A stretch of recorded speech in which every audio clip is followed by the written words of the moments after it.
Good evening. I want to welcome you on behalf of the League of Women Voters of California. My name is Jane Widener-Teich, and I'm the program chair and legislative consultant for water for the State League. The California League has consensus positions on water policy dating back to the 1970s and worked actively on water conservation and environmental protections for many years. Over the last decade, we built a team of League members from around the state to help us follow water issues from Humboldt County through the agricultural Central Valley and the San Francisco Bay Area and the Bay Delta Estuary to the South Coast, urban Southern California, the Inland Empire, and San Diego. For over a year now, a dedicated team has been focusing on climate change, water, and equity. This evening's program has been organized by Martha Davis with assistance from Ann Olmstead, Inga Olson, and the North County San Diego League. We're honored to hear presentations this evening on water, equity, affordability, and climate change in California from two people who are very highly regarded in this field. Heather Cooley, Director of Research at the Pacific Institute, and Dr. Laura Feinstein, Sustainability and Resilience Policy Director at San Francisco Bay Area Planning and Urban Research Organization, or SPUR. We'd like you to please put your questions in chat, and please don't use chat for chatting. Your questions will go to the host or the panelists, and what we'll do is address them after both speakers have spoken. So we're going to begin this evening by hearing from Dr. Laura Feinstein. As I said, she is the Sustainability and Resilience Policy Director at the San Francisco Bay Area's Planning and Urban Research Organization, SPUR. She leads SPUR's work on climate mitigation, adaptation, and environmental justice. Dr. Feinstein has published on California climate policy, safe and affordable drinking water, sea level rise, and drought adaptation. Previously, she worked as a senior researcher at the Pacific Institute, a research scientist and project manager at California Council on Science and Technology, and a fellow with the California Senate Committee on Environmental Quality. She was a California Sea Grant Delta Science Fellow and has been recognized by the California Senate for her service to the state. She holds a BA from UC Berkeley in anthropology and a PhD from UC Davis in ecology. Dr. Feinstein.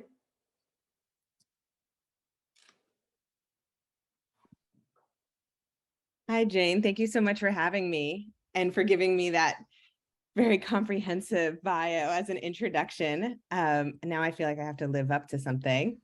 But I am so pleased to be here today. League of Women Voters, of course, is one of the first resources I turn to for voting guides. And we'll be looking at your recommendations, of course, in a few days, so it's time to cast my ballot. So really looking forward to having an opportunity to talk to all of you about a policy priority that is near and dear to my heart, water affordability. So I'm going to go ahead and share my screen. And let me see here. Can you see my slides now? All right. Time for me to get going. So I'm here to talk about water affordability, climate change, and equity in California. I am with SPUR. We're a Bay Area-based public policy organization. We cover a number of different policy issues, and I focus on our sustainability and resilience work. So first up today, I'm going to talk to you about the problem of water unaffordability, why it fits into a larger crisis of income inequality in California, and why it's so urgent that we solve it. And then next, I'm going to talk about many of the policy solutions that are on the table. So first up, who has trouble affording their water bill? Well, we know that quite a few people do. Water is not the most expensive necessity. In fact, of all the basic necessities of life, water typically is the least expensive one relative to energy, food, housing, and so on. And yet, because so many people in California struggle to make ends meet, we see that 200,000 single-family households and 6,700 multifamily buildings, which have many people living in them, had their water shut off for failure to pay in 2018. And while not all of those disconnections are because people couldn't afford their water bill, Many of them are. And we know that in part because we see that disconnections are concentrated in low-income communities and communities of color, those least able to afford their water bill. We see this over here on the right. This is a map from San Francisco Public Utilities Commission. And I want to give a lot of credit to San Francisco Public Utilities Commission for being one of the most transparent and interested in their water shutoffs and affordability problems. They went ahead and did a map of where water disconnections are concentrated in the city of San Francisco and found, unsurprisingly, that they are concentrated in the lowest income neighborhoods and those neighborhoods that are home to the most families of color in San Francisco. And also they tend to concentrate in those neighborhoods where people are low income, people of color, and a lot of homeowners, because renters, not all renters pay their water bill. So when you see low income homeowners, that's when you really see a sort of concentration of this problem of water disconnections. And when people fall into debt on their utility bills, it can lead to longer term financial problems. In fact, one study showed that utility debt is a leading cause for Black families to file for bankruptcy, because when they can't keep their utilities turned on, they eventually look to bankruptcy to sort of get their finances back in order, which causes long-term problems for many years to follow. So as I was saying, water itself is not actually that expensive relative to all the other essential needs people have to pay for. So the problem is partly that water rates are rising, and that's putting greater pressure on low-income households. But bigger picture, the problem is really about the fact that the cost of living is too high and income inequality is too great in California. There's so many people that simply can't afford to cover their basic expenses each month that an $80 or $100 water bill becomes unpayable. So for example, 3.3 million households, about a third of California households, simply don't earn enough to cover their basic needs every month. And Black and Latinx households are the ones that struggle the most to meet their basic costs of living. And the trends are only getting worse. Cost of living is skyrocketing in California, and the wage increases are simply not keeping up. And at the same time, water rates are rising rapidly. So this is a figure from a state water board study. And what they were showing was that water rates on average across the state of California rose 45% in real dollars. This is controlled for inflation over the course of 2007 to 2015. So that's an increase of about 5% a year in people's real water bills. At the same time, we see that the real wages that people are earning is stagnant or even slightly dropping over that same time period. So what do we have in place to help people pay their water bills when they're struggling? Well, the answer is not much. California has some kind of assistance program for nearly every other essential need: energy, food, housing. While those programs don't reach nearly as many people as they should, they at least exist. And there is very little in the way of water bill assistance programs for low-income households. And one important thing to realize is that the state has no overall program or policy addressing water affordability. I'm going to be talking about that more later, about an attempt to rectify that.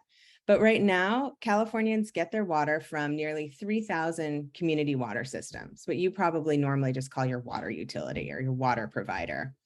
And that means that the majority of those systems are very small, and they don't have a lot of technical or financial capacity. And by and large, most water utilities are simply not offering any kind of assistance to their low-income customers.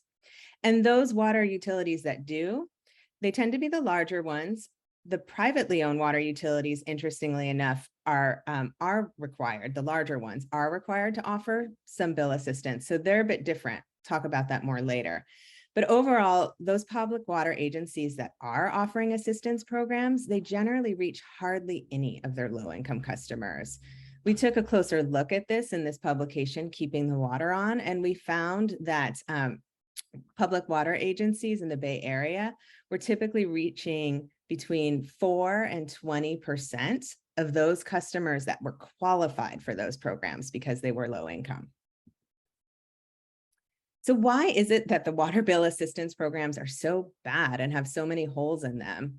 Well, there's a lot of things kind of contributing to this. Part of it is that there's just a history of water and wastewater being inexpensive. And so we haven't really had that kind of crisis moment that it took, for example, with the 1970s energy crisis to really push the water sector to consider water affordability as part of their mission. So when you talk to, for example, energy providers or even the privately owned water systems, they have had regulations now since the 70s requiring them to offer some kind of assistance program to their low-income customers. And over the course of the past 4 decades, that has become integrated into their view of what their mission is. It is in part, at least, to deliver their service, but also to keep that service affordable to their low-income customers. But quite frankly, it's really not part of the culture for most public water agencies to view low-income water affordability as part of their mission. And I am going to apologize in advance because I locked my door, but my kid picked my lock and is about to interrupt me. So I'm just going to go ahead. This is welcome to the world of working from home. Here's my son, Silas, with our cat. Silas, I'm giving a talk right now. Can you give me 20 minutes? Okay. Kitty needs to go to the bathroom. Okay, go talk to Dad. Sorry. Little insight into my home life. So there also just has been a lack of a real equity perspective on water affordability. Water affordability is something that is considered a policy goal when you talk to public water agencies, but they're usually talking about in the context of how to keep water affordable to their median income customer. And there hasn't been that layer added of thinking about how to make water affordable for their lowest income customers. And last, but arguably most important, is Proposition 218. So I imagine many of you are familiar with Proposition 218. That was a ballot measure that was passed in the 1990s. And it places a lot of restrictions on how local public agencies can levy taxes and fees on local residents. So specifically, Proposition 218 says in it that water utilities have to charge for the cost of service.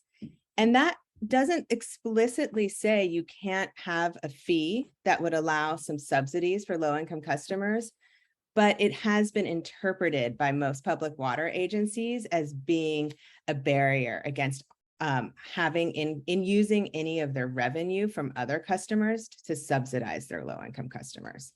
So without Proposition 218, or at least a reassessment of what its true legal restrictions are, it will be very difficult for local water agencies to be able to fund any kind of water affordability program. And that has simply put a stranglehold on the capacity to deliver those programs. We also see that inequities have been really built into water rate structures. So one of the water rate structures, they vary. So when I say water rate structure, what I'm talking about is how much you pay for, say, the first 1,000 gallons that you use in a month, and then how much you pay per gallon for the next few thousand gallons that you use per month. It's in some water agencies, what you see is that you pay the same amount per gallon no matter how much you use. It's a flat rate. In many water agencies do have tiered water structures, so you pay more per gallon as you use more. So that sounds like that's progressive, right? That larger water users or higher volume water users pay more per gallon. But the fact is that when you actually look at it holistically, at how much people pay per gallon holistically, and you factor in the extremely high flat fees that everybody pays per month, what you find is that in reality, people end up paying more per gallon for the basic water needs, and less per gallon for when they use more water. So people are actually paying more per gallon to meet their essential needs, such as cleaning, cooking, and hygiene, than they're paying per gallon for doing things like taking a long shower or watering their lawn. And this is a bit of a simplification, but I think Heather is going to dig into it a little deeper. So overall, we see a growing reliance on these flat charges, where no matter how much water you use, you pay the same flat charge. And that is exacerbating these regressive rate structures, where people who use less water are paying more per gallon. And those people who use less water, by and large, tend to be lower income customers. There's also big disparities in water use by race and income, and these are driven in part by the fact that lower income people are far more sensitive to the cost of water than higher income people. And that means that people who can't afford to pay a large water bill simply don't reap the same benefits, the same improvements to quality of life that people who are able to use more water do. So one thing to recognize is that water use is tightly correlated with income and with race, and mediated particularly by the size of people's lots. So if you live on a big home with a big lot, you're going to tend to use a lot of water, more water outdoors. But it's not just about how big your lot is, because also we see that even within the outdoor space that we see in lower income communities, people tend to have a lot less greenery. They're simply using less water outdoors because they don't want to pay a big water bill. And so we end up seeing, for example, this disparity between East Palo Alto and Hillsborough as an example. Hillsborough is an extremely wealthy community in San Mateo County. And quite close is its neighbor, East Palo Alto, a low-income community, predominantly Latino. And what you see is they have essentially the same climate, and yet residents in East Palo Alto are using about 40 gallons of water per person per day. That's enough just to cover your basic needs: showering, water, washing your hands, cooking. People in Hillsborough, even in the winter, when they really don't need to be watering outdoors, are using over 100 gallons per person per day. That means they're watering their yards even when it's raining, quite frankly. And as a result, Hillsborough enjoys a beautiful, lush, green, cooler environment than East Palo Alto does. And that is going to become a bigger and bigger problem as extreme heat events become more common in California. We also see that there's a lot of water conservation and efficiency programs in California, which is fantastic. You may have taken advantage of some of them. I know I'm busy trying to rip out my front lawn so I can replace it with more drought tolerant plants and take advantage of the rebate my local water supplier offers. There's also rebates for things like replacing an old, less efficient toilet with a more efficient one. And all of these have been incredibly effective at helping people use less water while still enjoying the same quality of life. However, the vast majority of these programs are offered as rebates. So the customer writes the check up front for their new toilet or their new landscaping, and then they wait a couple months for that rebate check to arrive in the mail. Well, that works just fine for middle and upper income customers who can essentially front that money and wait for the rebate, but it simply doesn't work for low income customers. They don't have the extra cash on hand to front that cost up front. So what we really need to do is to offer upfront discounts and free programs to low income customers to be able to take advantage of the same kind of efficiency improvements that their higher income neighbors are able to take advantage of. And I've been talking a lot about all the problems with water affordability, but I just want to zoom out a little bit and talk about, why is water so important? Why do we need to care so much that 200,000 single family homes lost access to water in 2018? Well, water is a human right in California. The state has declared that every human being has the right to safe, clean, affordable, and accessible water adequate for human consumption, cooking, and sanitary purposes. And why is it a right? Well, for one thing, safe, clean drinking water and wastewater treatment is considered by medical professionals to be the greatest medical advance of the past 2 centuries. It beat out antibiotics, it beat out vaccines. The fact that the vast majority of people in the developed world have clean water running from their taps, and when they flush their toilets, that water is treated, has saved more lives than any other medical advance in recent memory.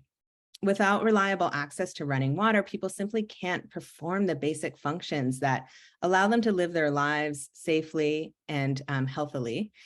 And it's also important to note that when water is disconnected, that can be cause for eviction if you're a renter, and also people can lose custody of their children if they are unable to provide running water in the home.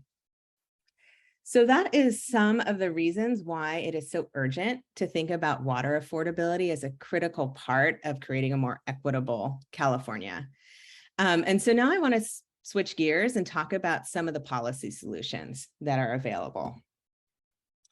And I want to talk about these kind of within this bigger framework of where the policy choices sit between the problems and the outcomes we're trying to achieve. So we have these sort of big drivers of unaffordability in water that we have kind of, I would argue, relatively limited control over. We don't have a ton of ability to change these things, or water utilities at least are kind of like, they're kind of stuck in these situations now.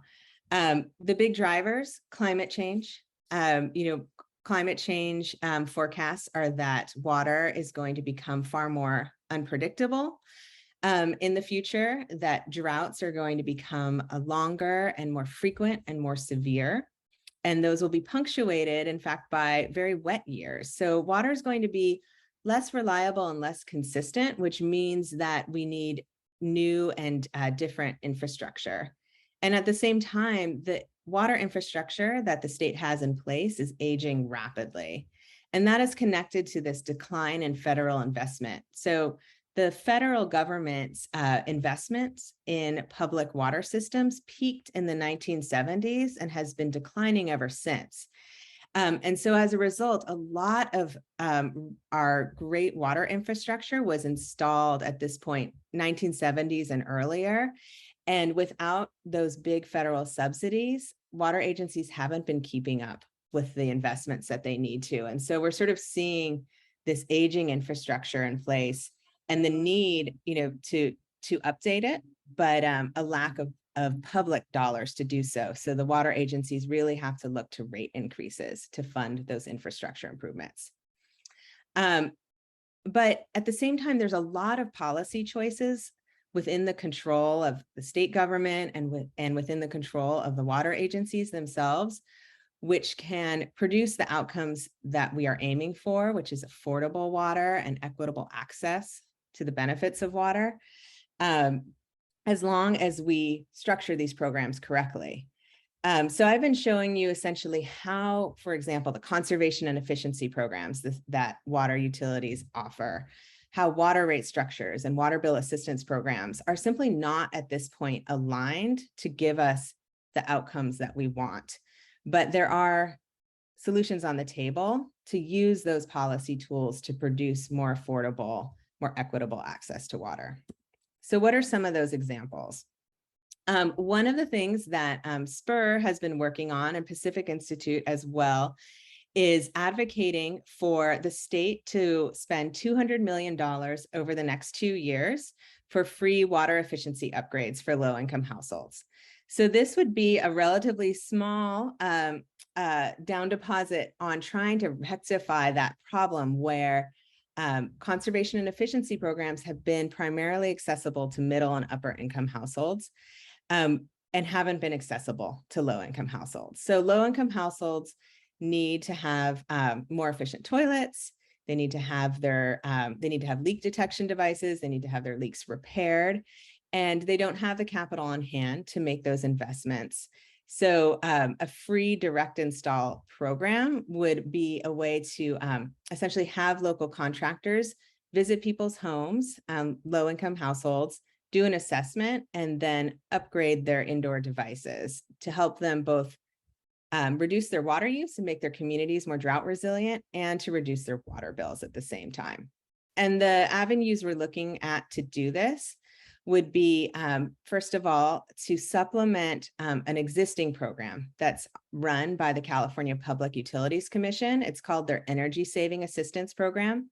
So right now, this program reaches many tens, of thousands of low-income households every year, and they're going into people's homes already, and they are already doing, in fact, some water efficiency upgrades, simple things like changing out shower heads.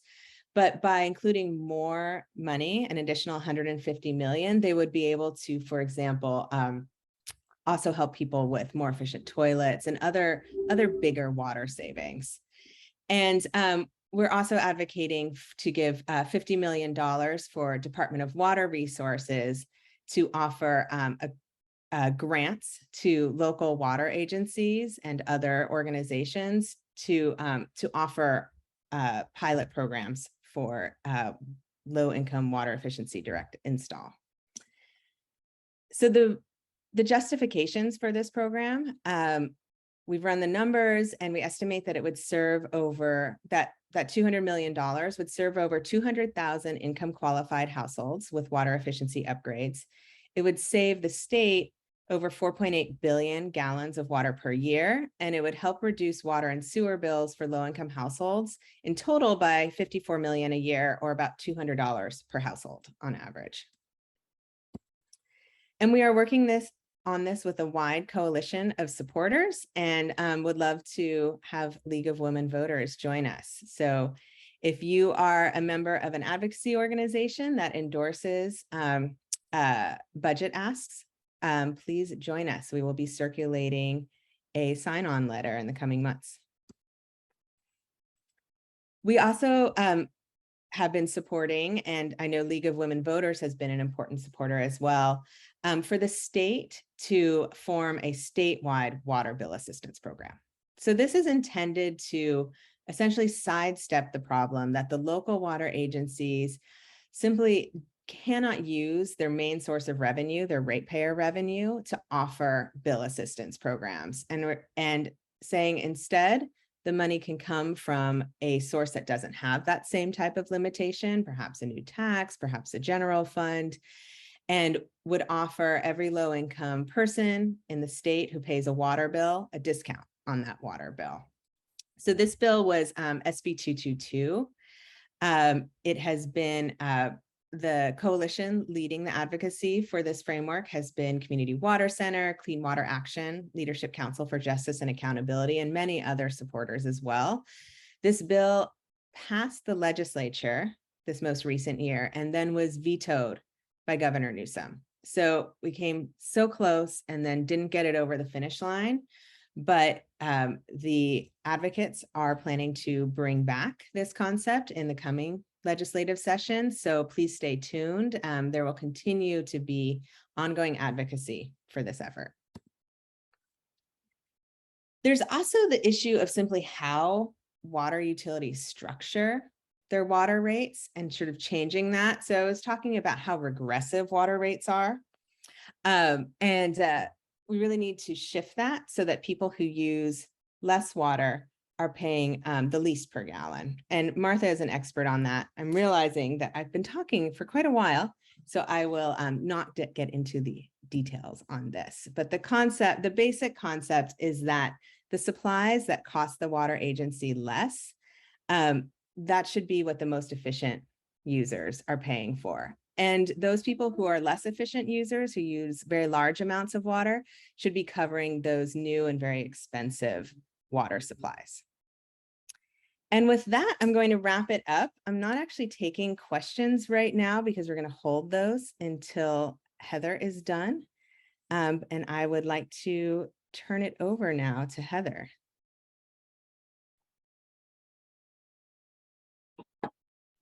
Thank you so much. Let me just tell you a little bit about Heather. She's the Director of Research at the Pacific Institute, and she conducts and oversees research on an array of water issues, such as sustainable water use and management, safe and affordable drinking water, corporate water stewardship, and climate resilient water systems. Ms. Cooley is the author of several scientific papers and co-author of 7 books. She received the U.S. Environmental Protection Agency's Award for Outstanding Achievement for her work on agricultural water conservation and has testified before the U.S. Congress on climate change impacts on agriculture and innovative approaches to solving water problems in the Sacramento-San Joaquin Delta. Ms. Cooley has a BS in molecular environmental biology and a master's degree in energy and resources from the University of California, Berkeley. So, Ms. Cooley. Thank you, Jane. It's a pleasure to be with you all. I'm just going to take a moment to share my screen, so bear with me here. Okay. Okay, can you see my screen okay? Great. Thank you so much. Pleasure to be with you. Really excited to talk more about this really important topic. I'm going to focus in. I think Laura did a fabulous job of sort of laying out some of the need and some of the big picture. I'm going to focus in on some of the opportunities I see around water conservation and efficiency as a strategy for improving household affordability and community affordability.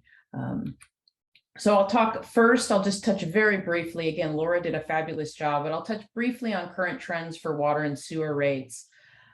Then describe some of the immediate effects of water efficiency on water costs for conserving households, touch on some of the long-term effects we see with investments in water efficiency and its effect on water costs. Highlight some equity considerations and opportunities to ensure that those efficiency investments are available to all, and then wrap it up with some takeaways and some recommendations. So as Laura talked about, and I think this figure helps to highlight, that our water and sewer rates are rising faster than inflation and all other utilities, and have been doing so for several decades now. This is, of course, due to some of the delayed infrastructure investments and the need to reinvest in those systems, climate change, as Laura talked about, emerging contaminants, rising costs for energy, for chemicals, et cetera. But these rising costs are putting additional burden on households that are already struggling to pay their water and sewer bills. And I want to look first at the immediate effects of water efficiency on water costs for conserving households. So how can efficiency help to improve affordability? We recently released a white paper that looks at this in more detail, and I'm going to highlight, I think, some of the key pieces. We first really looked at the opportunities around high efficiency toilets. High efficiency toilets can save anywhere from 3,400 up to 12,000 gallons per year, depending on the device that you're replacing. That water savings also translate into a wastewater savings. You're generating less wastewater as a result of that. And using national water and wastewater rates, we estimate that we can reduce household water and sewer costs by anywhere from about $44 to over $155, almost $156 per year. Again, that's just for replacing a high efficiency toilet. This is using national rates. And so we can imagine in a place like California or in communities even within California that have higher rates, the opportunities for savings are even larger. And it includes savings for both water, but also on wastewater bills. We also find shower heads can provide a significant savings as well. And important with shower heads, you're not only cutting your water and your wastewater costs, but you're also reducing your energy costs because you're reducing the amount of water that you need to heat for your shower. And in fact, when we look at shower heads, we find, for example, that the energy savings are actually even higher than the water and wastewater bill savings. So significant opportunities for a relatively inexpensive device. Likewise, with clothes washers, those can save even more water and wastewater, even in some instances, more energy. And here too, we see, if we look again across the year, across all of these bills, savings of anywhere from $130 to $190 per year. And finally, with turf replacement, again, the water savings will vary depending on what you're replacing, what your use patterns were before. But for some households, we're finding significant opportunities for reducing their water use through these landscape transformations, and in some instances can reduce household water costs pretty dramatically. So looking across these measures, we find that they can certainly help households who are struggling to pay bills, help to reduce not only their water and their wastewater costs, but importantly, in some instances, their energy costs. That can help to improve affordability across the board. I want to also talk about what we see as some of the long-term effects of water efficiency on water costs. And I want to look first and talk about urban water use trends and pose some hypotheticals because I think they help to frame this issue. This figure is showing urban water use trends from 1960 through 2018. That's the year for which statewide data are currently available, the most recent year. What we see in the blue bars there are total urban water use, and what the orange dots there are showing is per capita water use, so water use per person. And what I've shown and done some, again, back of the envelope calculations, because I think it's helpful. If in 2018 we were using water at the same rate per person as in 2004 with 2018 population, we would have had to build more than 40 desalination plants the size of Carlsbad. So those efficiency improvements that we made significantly reduced the need for new expensive water and even wastewater infrastructure. And that can, of course, result in significant savings for customers and improvements in affordability for the larger community. I want to talk a little bit about a case study to help highlight this at a more local example. This figure is showing Los Angeles's water use from 1970 through 2020. And I think an important point is that, Los Angeles today uses less water than they did in 1970, despite adding over 1.2 million people to the population. So significant savings in efficiency in that period. They've dramatically reduced their water use per person, and again, are using less water. There was a study looking specifically around these improvements. This was a study supported by the Alliance for Water Efficiency and done by Tom Chestnut, who works with Los Angeles pretty closely. And looked at, with per capita water use, it declined from about 180 gallons per person per day in 1990 to 110 gallons per person per day in 2016. Those efficiency improvements helped avoid $9.5 billion in capital costs and $1.6 million in operations and maintenance costs for the water systems, for a total savings of more than $11 billion for that community over that period. If Angelenos had not conserved water, their water bills would be more than 36% higher. So those investments, those efficiency investments, helped improve community affordability. I think importantly, this study only looked at the water savings. There were comparable savings for wastewater systems. By delaying and avoiding the need for expansions of those systems and reducing those O&M costs, the community also saved from those investments as well. So an important, I think, point to keep in mind. There have been several other studies. Again, many of these were supported by the Alliance for Water Efficiency, which is a national organization on efficiency.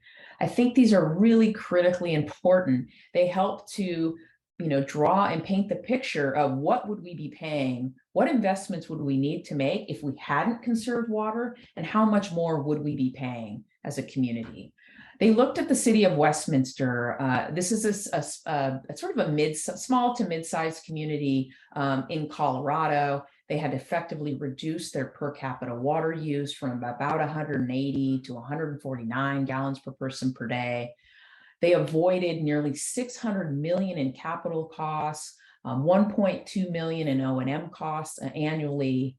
And through that, they found that without conservation, their customers' water bills would have been 91% higher, so significantly higher. And their connection fees would have been 80% higher.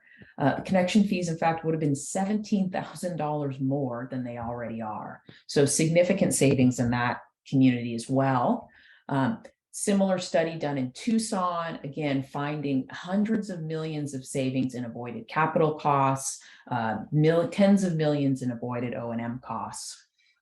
Again, that's another sort of larger city.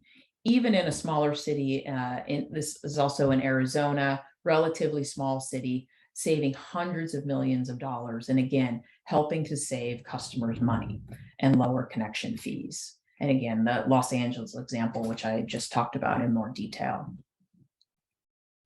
So I want to highlight another issue. And again, Laura touched on this, I think really important piece and really important to reiterate is that most of the efficiency programs are targeting single family households, and many are unavailable to multifamily households and to renters.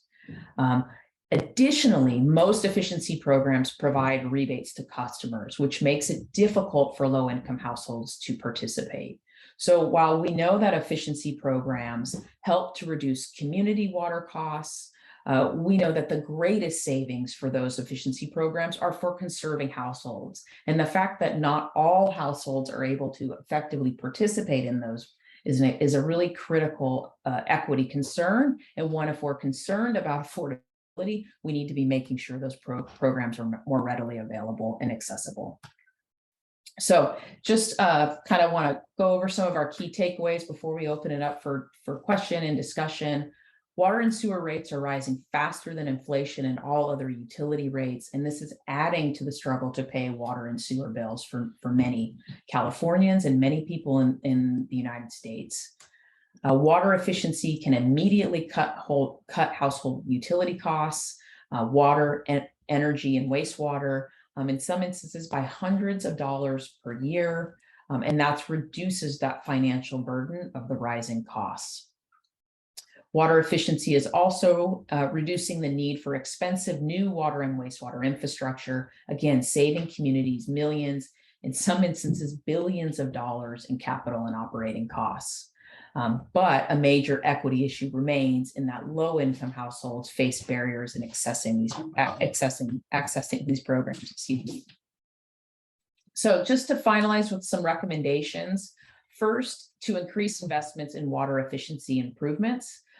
We know that there are efficiency investments being made. They are far less than what we're spending on new supply development. So we could dramatically increase those investments to realize those savings. And I think importantly, help to avoid building unnecessary and costly new water supply and treatment infrastructure by better planning for those improvements and investments. Also mentioning the need to improve communications and outreach about the avoided costs of water efficiency improvements. We haven't done a good job of articulating how and how much money these programs have saved. And finally, the need to target and design efficiency programs for those in lower income households. That includes some of the direct install programs. It could include coupons that are available at the point of purchase.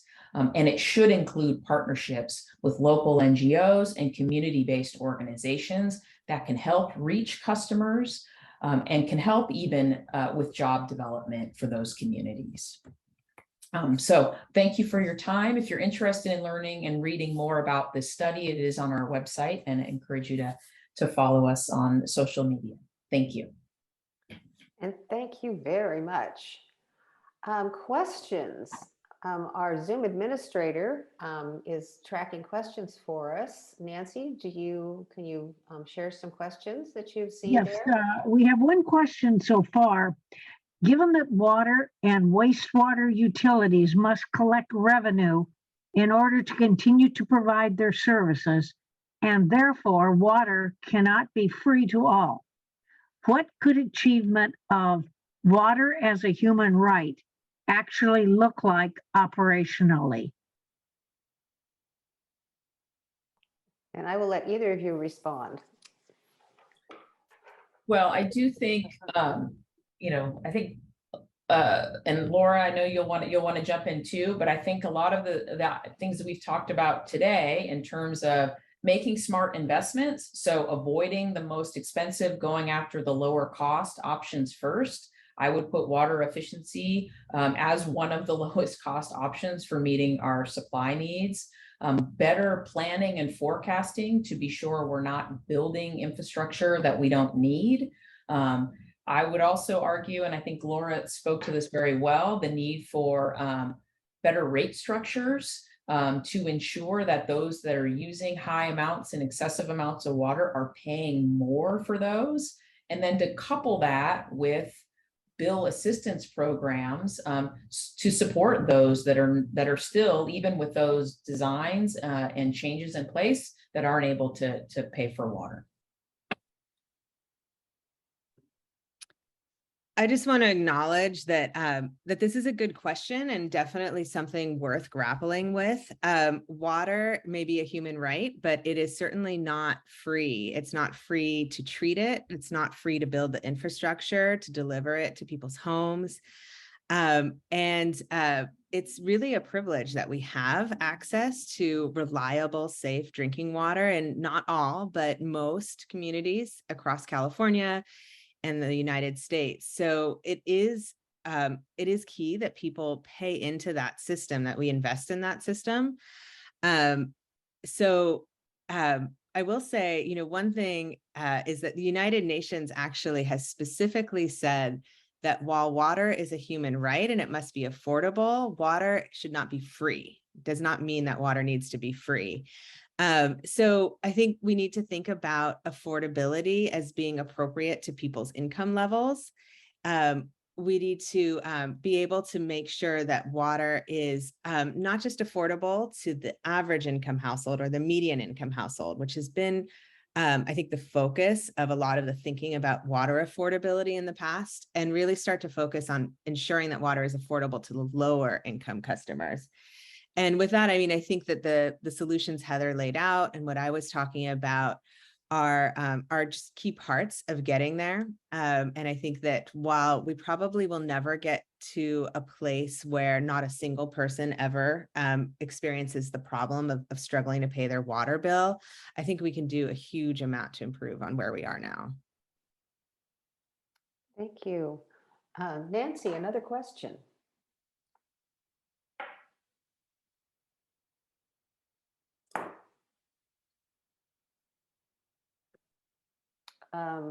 Did we lose Nancy? Nancy? Nancy, you're muted. There. I'm so sorry.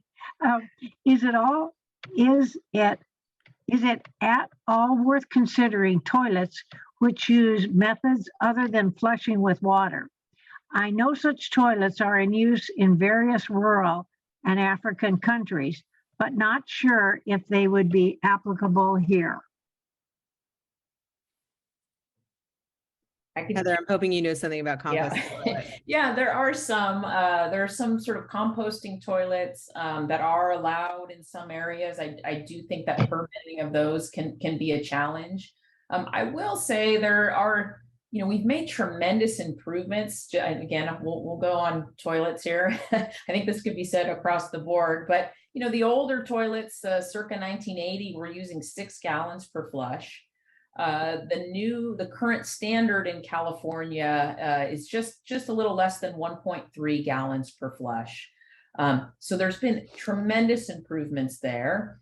And 2, there are even some that use less than that. Some of the dual flush toilets, for example, use less. So I think there are lots of opportunities. And in fact, we have a lot of homes in California that are still equipped with toilets using 3.5, in some cases 5 gallons per flush.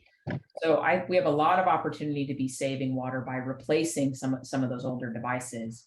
I would also say, again, if you look at clothes washers, shower heads, faucets, our landscapes, we have opportunities across the board there. Okay, next question. Can you speak about budget-based rates systems? So Laura, I would you like to glossed go next? over this a bit because I realized that I had been talking for quite a while when I got to that part of my presentation. So this, I'm so glad you asked this question because now I get to make up for that.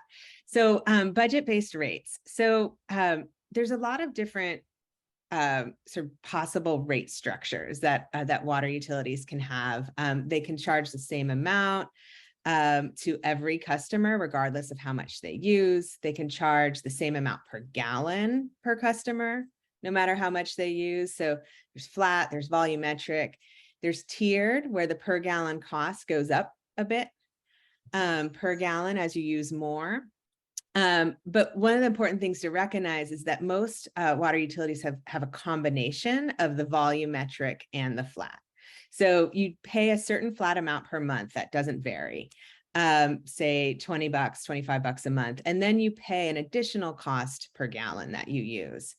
And when you actually, as I was saying, when you actually look at sort of people's whole water bills and you take the number of gallons a household uses and divides it by their entire water bill, what you end up seeing is that for most water systems, and the State Water Board just did a really interesting study showing this recently, the people who use less water are paying more per gallon than the people, their neighbors who are using more water.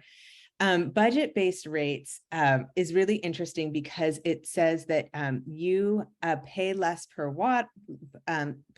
gallon for the amount of water when you use less water than more, but they adjust it according to your household needs. So you have a one budget if you're a household of one living in an apartment with no outdoor space. You have a larger budget if you're a household of 6 with a yard. And as long as you stay within your budget, you're paying that lowest cost tier for your water use. And when you exceed the budget, you start paying more, or it's a little more complicated. That's the gist. And another really exciting thing about it is also the possibility to essentially charge, essentially say that you're that a water utility's less expensive water supplies, which usually are their older water supplies, quite frankly, and the ones that, you know, they developed the infrastructure for a long time ago. That's what that's what people are paying for in their sort of tier 1 water rates. And the people who are the big water users, they're the ones that are really driving the need for big new infrastructure improvements. So you charge the cost of those new, more expensive water supplies to your big water users, your less efficient water users. And this allows water utilities to encourage conservation, to more equitably charge for who's really driving those infrastructure changes. And quite frankly, it allows them a little bit of a workaround against Proposition 218, which makes it in some ways really hard for water utilities to justify charging different customers different amounts.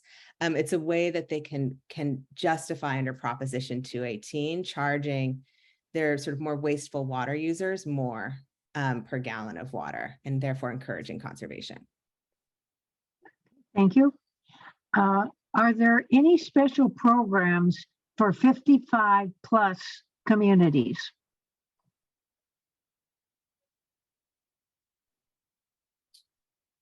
Great. I think that's a great question. I'm not aware of any, to be honest. I do think there are some program, you know, as Laura highlighted, I think as many else have pointed to, there are challenges in having programs for particular customer classes. So I'm not aware of any. I don't know, Laura, if you've seen any either. I have heard of, so, you know, there's sort of this patchwork of different types of water assistance programs offered by different water utilities. And I have heard of some that target their water bill assistance to their seniors in their communities. It's a little bit of a smorgasbord out there of what populations water utilities offer their bill assistance programs to, but it's certainly not widespread. Okay, thank you. Next question. What's being done about legislation like SB 222 that Governor Newsom vetoed?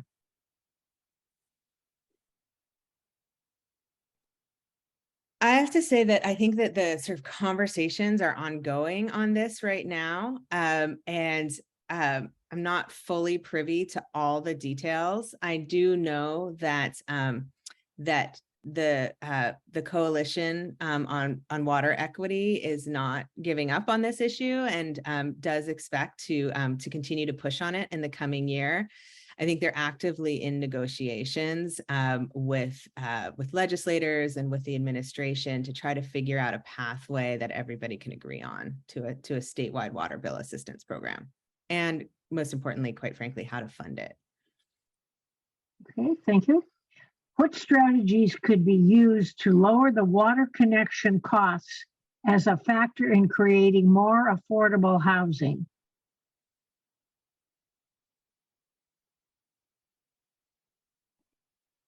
Well, I have seen some programs, in fact, that where the connection fee is less for more efficient households. So that can be one mechanism for sort of doing that. I think though, the way that utilities, and this was actually, I think, one of the reasons you saw differences across those different communities and the impacts of efficiency on the rate or on the connection fees, is the way that utilities allocate their costs, whether it be to the connection fee or to the rate structure, or to the fixed fee or to the volumetric, varies pretty dramatically from utility to utility. And they have a fair amount of, I think, discretion in how they do that. Of course, things have to go through a Prop 218 approval process for that. But, in my mind, there are ways that you can use connection fees and differences in connection fees to promote efficiency. And that can be one strategy for helping to reduce, again, the community water costs. Okay, thank you. How did Los Angeles achieve using less water than in 1970? Great question. And I want to point out too, we've seen this in communities across the state and across the Western United States. We've seen declining per capita use, and even as populations growing, water use has been declining. It is a tremendous success and one that I think we need to celebrate. There are a couple of drivers for that. Efficiency improvements have been key to that. We've seen over time, new appliances and fixtures that are sold and that are installed in California have to be efficient. And we have very rigorous efficiency standards, in fact, among the most rigorous in the US. So efficiency improvements have been big drivers. Also landscape, we have landscape requirements in new developments that reduce water use. We have also seen a shift in our economy across California, less manufacturing and more of a service-oriented economy, service-oriented office buildings, those types of things tend to use less water than manufacturing. The third driver has been denser developments. We're seeing more infill developments, less land space, less outdoor space per person, and that has been a factor in reducing that per capita water use and that total usage. Okay, next question. How are multi-user facilities such as retirement homes, schools, hospitals monitored for water usage and efficiency and cost?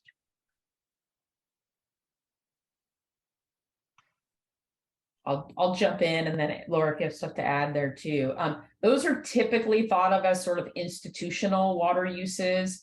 They often will have at least one, sometimes multiple, depending on how big the facility is, sometimes multiple meters, but it's not broken down at sort of an individual level. There are some utilities in California that do a really good job of sort of segregating their institutional uses to identify kind of where the high users are, where, for example, a hospital may be high than another hospital, but that's also not yet widespread. I think one way we could help to improve efficiency of these sort of non-residential and these institutional is to do better benchmarking. The state is now going to adopt some standards that require consistent reporting around water use. which I think will help there. But we have significant opportunities. I know we've talked a lot about household opportunities, but there are opportunities to reduce water use in these other areas as well. And that can help to support affordability for the community. Yeah, I just want to chime in and say that, AB 1668 was landmark legislation passed at the end of the last drought, making conservation a California way of life. And it set very ambitious targets for increased water efficiency by urban water users, primarily to be coming from the residential sector. And the same types, while there was language in there about collecting more data to understand water use by the commercial sector, there were no targets set for increased efficiency for the commercial sector. So the real high performers on efficiency has been the residential sector, and there hasn't been the same level of regulation or law applied to commercial sector. And so I think, given that we are now in the midst of a new drought, it's probably time to think about closing that gap in the last legislation. Okay, thank you. Do you have any recommendations for community water systems in rural areas where most water users are low income and are already water conserving? Some of these systems have trouble meeting their fixed costs, including necessary costs such as treatment for contaminants. Absolutely. This is a really important part of the conversation that I don't think we've touched on yet, which is that water systems that serve primarily low-income customers have a hard time raising their water rates, and that really limits their ability to deliver safe water to their customers. So they sort of get in this vicious cycle where their customers are low income, they can't charge that much for water, and then they also don't have a lot of financial resources to deliver good quality, safe drinking water. And that really is a big reason why water equity advocates have been calling for a statewide approach to water bill assistance. There's actually many water systems around the state that primarily serve low-income customers, and they don't have higher income customers that can subsidize their lower income neighbors. And this even includes some quite large systems around the state. So that's really why having a statewide fund for water bill assistance would help even out that inequity that we simply can't solve on a water system by water system level.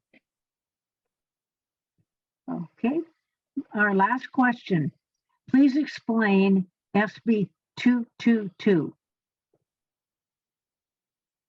So SB 222, there's kind of a long history behind it. A number of years ago, Senator Dodd, who's from Sonoma County, passed legislation asking the state water board to come up with a proposal to address water affordability problems in the state. And that was called AB 401, that bill. And the state water board did come out with an excellent report laying out a framework for offering a statewide water bill assistance program. The big challenge is it would be very expensive. They estimated it at about $600 million a year. And so since that time, and quite frankly, after water equity advocates successfully passed what was called the Safe and Affordable Drinking Water Fund, which was aimed at really addressing this problem, the past person asked about, the small, underfunded water systems, they then turned their attention to trying to enact that program that was envisioned of a statewide water bill assistance program. And so that became the genesis of Senate Bill 222, also authored by Senator Dodd. It didn't have, unfortunately, a funding source for this water bill assistance program. It simply laid out a framework for who would administer it, how they would develop the regulations around program implementation and so forth. So still looking to pass that framework as well as identify the funding source for it.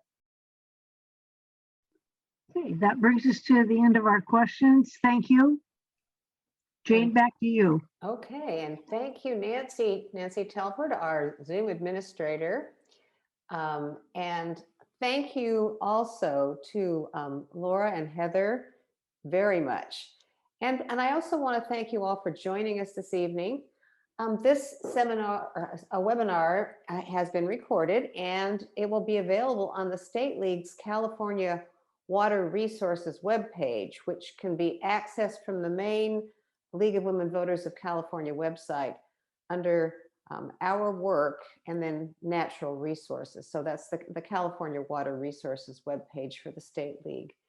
So thank you all very much. This has been just excellent. And we so much appreciate our speakers and also the people who organize this, including Martha Davis. Thank you so much. Thank you for having us.